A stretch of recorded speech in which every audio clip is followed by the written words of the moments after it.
बिहाको बदलमा चाहिँ लाएको चिकन चाहिँ एकदम पाकिसकेको छ साथीहरू हेर्नुहोस्।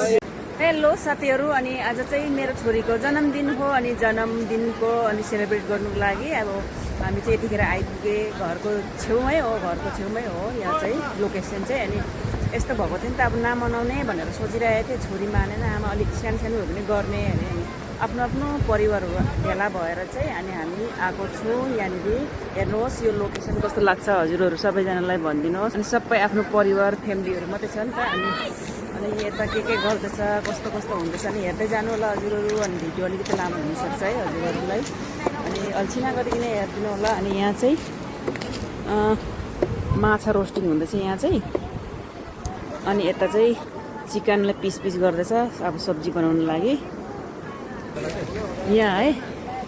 मेरो छोरी चाहिँ बर्थडे गर्ल चाहिँ। अनि यहाँ चाहिँ भाइहरूले रोस्टिङ बनाउने अरे भनेर रेडी गर्दैछ। हेलो हाई गरिदेऊ न मेरो। सबै ठिकठाक गर्नु थाले अब चाहिँ। हेलो गर्दै सबैलाई स्वागत।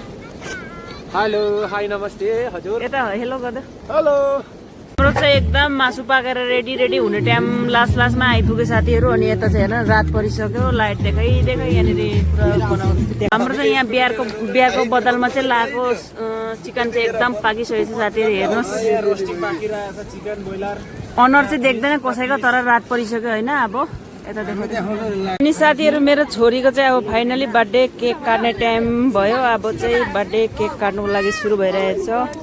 लु अब रेडी गर है। अनि सबैजनाले अँधेरो भइसक्यो नि त, अब लाइट जलाएर चाहिँ केक काटिङ गर्दैछ। लु है लु 12 साल 12 साल। लु अलिकति अगाडि आइज।